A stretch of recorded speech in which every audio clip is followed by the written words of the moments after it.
¿Qué tal? Buenas tardes. Bueno, nuevamente acá en el subsuelo del Sepia, intentando repensar uno de los hechos más conmocionantes del escenario político argentino, que es el 2001. Para eso hoy invitamos a Luis García Fanlo.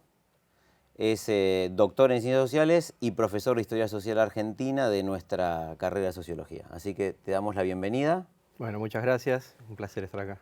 Y Luis, queríamos preguntarte cómo, que es un poco lo que le preguntamos a todos, así que vamos a mantener la tradición. ¿Cómo viste o cómo pensaste o cómo lo pensás el 2001? Bueno, en realidad como lo pienso ahora, ¿no? En el sentido de que en ese momento por ahí uno estaba un poco más confundido, ahora con los 15 años que pasaron. Yo lo veo como una profunda discontinuidad en la historia argentina. Mirá, yo creo que estuvo el 17 de octubre del 45, el Cordobazo y el Argentinazo, llamémosle, del 19 y 20 de diciembre. ¿Qué digo con discontinuidad? No fue una revolución, pero fue algo que trastocó las fuerzas sociales y políticas que venían desarrollándose con una lógica en el periodo previo, trastocó esa lógica, inauguró una nueva lógica, y actualmente creo que todavía seguimos viviendo en esa lógica del 2001.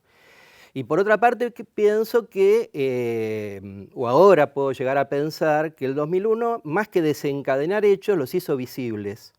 Todo ese proceso del 76 hasta el 2001, el último cuarto del siglo XX, que fue un proceso de defragmentación social, de gran descomposición, especialmente de los sectores populares, los trabajadores, los asalariados. Y me parece que el 2001 mostró eso, que es lo que yo llamo la sociedad patchwork, es decir, algo totalmente diferente y sobre lo cual se construyen nuevas relaciones de poder. Y en términos políticos, el emergente para mí es el macrismo y el kirchnerismo.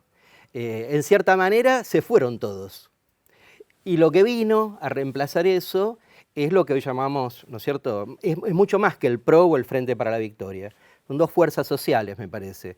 Están dentro de la lógica antinómica que viene de 1810, que es una lógica de dos campos que se enfrentan, que atraviesa transversalmente a la sociedad. Por supuesto, hay que respetar las condiciones históricas de cada momento, pero me refiero a una estructura del conflicto del capitalismo dependiente argentino. Y en ese sentido, bueno, creo que todavía estamos transitando esa nueva correlación de fuerzas. Como otra novedad, podría decir que me parece que la clase media está dividida por primera vez en la historia argentina. Generalmente la clase media estaba en un lugar, ¿no? Que era o el del antiperonismo, el antirigoyenismo, digamos, lo antipopular. Y en este momento me parece que está como dividida, ¿no? O sea, hay una clase media del 2001. Es la clase media del 2001, sí. Eso es como lo veo así en términos, digamos, muy rápidos, ¿no? A su vez, el macrismo y el kirchnerismo también son retazos. ¿Quién puede decir que son partidos a la usanza tradicional? No, ni siquiera son alianzas de partidos en un sentido más tradicional de la historia argentina, ¿no? Porque tenés fracciones de partidos que participan de un lado y de otro, ¿no? Así que en ese sentido, bueno, me parece que finalmente hay que poner en un contexto mundial. Si hablamos de que la sociedad argentina es una sociedad dependiente, yo sigo sosteniendo esa manera de pensar. Y me parece que, bueno, el mundo también se ha vuelto un mundo patchwork, se decía el mundo multipolar, ¿no? Pero entre la caída del muro de Berlín y el 11S, digamos, también el mundo estalló en fragmentos, ¿no? Lo cual no quiere decir que no existan polos de poder, lo cual no quiere decir que no existan lógicas de poder avasalladoras, pero me parece que, bueno, esa es la gran novedad. Y de alguna manera el kirchnerismo con el macrismo, si bien son retazos o inclusive son retazos de otros partidos, también son una nueva, de alguna manera se puede hablar de una nueva subjetividad. ¿Cómo lo ves? Sí, totalmente, claro. Ahí es un terreno un poco más complicado. Creo que por un lado, en términos, digamos, ético-culturales, hablando en términos de Gramsci más tradicionales, son dos proyectos diferentes, ¿no? Son dos miradas distintas de cómo hay que organizar el mundo argentino. Y ¿Sabes por qué te pregunto esto? Porque de alguna manera el kirchnerismo y el macrismo tienen como una especie de corazón interno sobre las clases medias. ¿Qué hacer con las clases medias? Exactamente. Bueno, porque las dos fuerzas sociales que se enfrentan en la Argentina en los últimos años están comandadas, digamos, por dos fracciones de la clase media, que es difícil de identificar.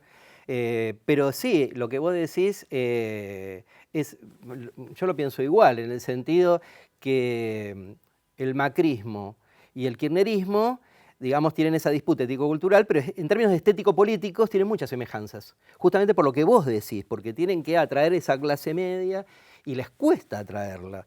Y de alguna manera fue un empate, ¿no? La elección. Fue un empate y eso también es algo novedoso en la historia argentina. Y bueno, yo creo que estamos en esas cuestiones. Por eso es que a veces uno ve cómo rápidamente el macrismo logra instalar elementos de sociedad del espectáculo y de estéticas que a uno le hacen recordar al kirchnerismo, y en muchos momentos el kirchnerismo debe apelar también, por ejemplo, la cuestión de la seguridad cobró ahora, la cuestión de la corrupción cobró, digamos, un protagonismo en ese discurso, ¿no? Por supuesto, dentro del enfrentamiento, pero sí, ahí es más complejo ahí. Muy bien. Y última pregunta, ¿vos dónde estabas en el 2001? ¿Qué hiciste? ¿Cómo te llegó ese rayo demoledor? Bueno, mirá, el 19 de diciembre yo vivía en Flores y agarré la marcha a Plaza de Mayo.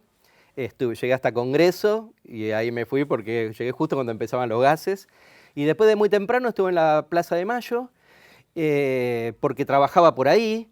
Después obviamente me tuve que retirar y tuve, digamos, la desgracia de ver ya fallecido a Almirón, ahí en Avenida de Mayo y 9 de Julio. Yo justo estaba por ahí y vi que se juntaba la gente y ahí es como que entendí que estaba pasando algo, digamos, tremendo y terrible, porque a la vez había un clima como de desconcierto, como que no se podía creer lo que estaba sucediendo, ¿no? Como que algo había cambiado en términos de la represión y en términos de lo que un Estado democrático podía llegar a avanzar. Y bueno, estuve ahí hasta que ya no pude más con los gases y me tuve que ir a mi casa. Bueno, Luis, mil gracias. Gracias a ustedes.